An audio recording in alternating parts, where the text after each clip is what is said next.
Van Richten's Guide to Ravenloft is the next book coming to 5e. This week, I tell you everything you need to know and what to expect in the Domains of Dread.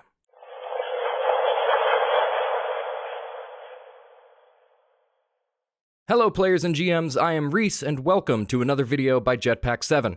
Before we get started today, I just want to remind you to please like, comment, subscribe, and hit the notification bell. I will continue to post videos whenever there is a new UA or a new book announced, as well as the usual stuff I like to make, and as you may be able to tell with the last few videos, I am trying my best to expand the kind of content I release. Some videos work better with my face, others work better without, so I am incredibly grateful that all of you continue to support me as I'm learning and growing the channel. Wizards of the Coast just announced another book a couple days ago, just a short while after announcing Mysteries of Candlekeep, and while I am very excited for Candlekeep because I love the expansion on the genre, I think I'm even more excited for this next one. It is called Van Richten's Guide to Ravenloft.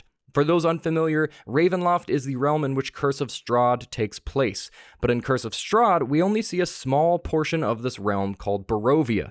Ravenloft is full of many other areas called Domains of Dread, and the focus of Guide to Ravenloft is to give us access to a lot of those domains. And when I say a lot, I mean it. We are getting 30 Domains of Dread with this book. But that's not it.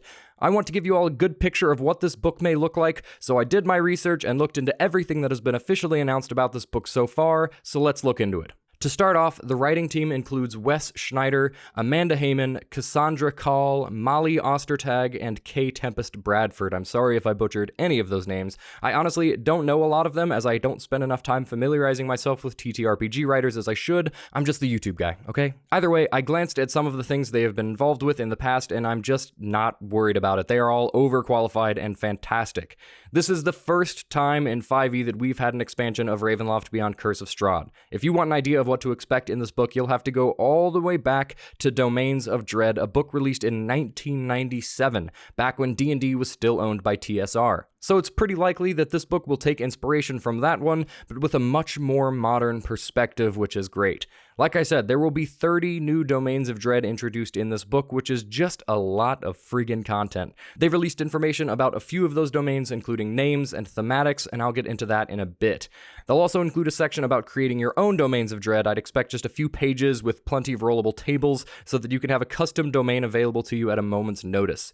We'll see how in-depth they go here, but I think there's a lot of potential in this section if they put enough effort into it. There will also be some new backgrounds. I'm anticipating this to be similar to the new backgrounds in Descent into Avernus, made specifically for that module. Creating a character born in Ravenloft certainly calls for a different background than someone born in Baldur's Gate, so this definitely feels pretty necessary. There will also be plenty of new magic items, though I don't know anything about what to expect here. If you've played through Curse of Strahd, you know that magic items play a pretty big role in the progress of the module. There are a couple that are core to the progression of the campaign itself, but a pretty significant number of rather powerful items that the players can just stumble upon. So, I'd expect plenty of holy or unholy items, vampire slaying stuff, anything gothic horror-esque really. They mentioned a bestiary as well, but once again, didn't give much detail on what to expect in terms of content or quantity. There are plenty of unique monsters in Ravenloft already, so my bet is they'll create some specific types within those monster types. Types of werewolves, vampires, that kind of stuff. There is also a mention of something they're calling dark gifts, which, if I'm understanding correctly, are a sort of cursed blessing, if that makes sense.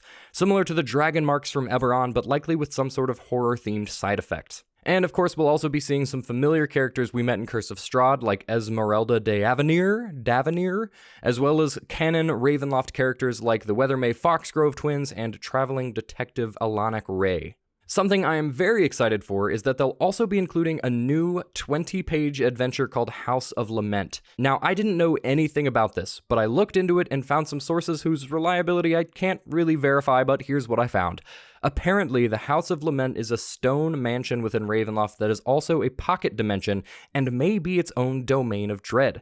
Each domain is ruled by someone called a Dark Lord, but according to what I'm finding, the Dark Lord of this domain is the house itself. Once inside the house, the only way out is to sacrifice someone to an entombed spirit named Mara, who has grown quite lonely. I'd say that goes beyond lonely, but either way, that's terrifying. There were mentions of walls oozing blood and forming blood elementals, doors and windows not opening, mentions of Mara appearing on the walls, just all the classic, horrifying tropes we've seen in haunted houses before. So yeah, that sounds very scary and very fun, regardless of how true they stay to the material I came across. Now, in terms of new playable content, this book will be pretty light. It will include 2 new class archetypes, the College of Spirits Bard and the Undead Patron Warlock, both of which were in a UA video I covered not too long ago. I will put the links to that video in the description below, so if you want to see what those archetypes are all about, check that out. I'll also include the link to the other UA video I made about Gothic Lineages, because those are in there too. Very quick turnover for those, honestly, but I don't think it'll take too long to fully balance those out and make sure they're table ready. Some seemed a little bit too strong, but I really liked them otherwise. The 4 new domains of dread they've openly announced are Lamordia, Dementlu,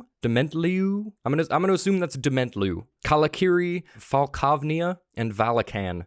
I really nailed that. Lamordia is going to be a sort of undead experimentation domain in which a character named Dr. Victra Mordenheim is creating various undead monstrosities out of whatever loose body parts they can find. And apparently there's a golem on the loose and they're chasing it across the domain, which could potentially be pretty funny, honestly. I don't know much about Valakan, just that it's ruled by a Dark Lord named Chakuna who hunts player characters for sport. Dementlu sounds really exciting, with a horrifying twist on fairy tales, described as being trapped in an endless masquerade with a, quote, ghostly Red Death meets Cinderella vibe. Falkovnia is ruled by Vladeska Drakov, based on Vlad the Impaler, which is also who Dracula is based on, so I'd expect some pretty stereotypical Dracula vampire vibes from this guy. The twist is that his domain is apparently on the verge of a zombie apocalypse, so that would certainly be fun to get caught in the middle of as an adventuring party. And lastly, the forested domain of Kalakiri is based on Indian folklore and mythology, in which Dark Lords Ramya, Arejani, and Riva are vying for control of the domain. Plenty of potential for the party to get caught in the middle, take a side, or fight all 3 in that one, which is something I would absolutely love to run as a GM. All of these new domains sound very cool, and that is only 4 of the 30 we will be getting. It sounds like we are going to have a book full of awesome, horror-themed adventures coming our way. They also wanted to make sure that their definition of horror wasn't necessarily R-rated, that it can be family-friendly and scary without being violent and gruesome. I love this because it opens up the option to scare the crap out of your younger players without, scarring them for life. And then you can take it to your adult group and add all the gore and violence your dark, disturbed hearts desire. But that is all the information I've got so far. Here is the gorgeous alternate cover, which I may or may not be purchasing right after this video. The hardcover release is slated for May 18th, so keep an eye out for that one, and of course Mysteries of Candlekeep will be dropping much sooner. Please consider subscribing to the channel. Either way, thank you all very much for watching, and I'll see you around.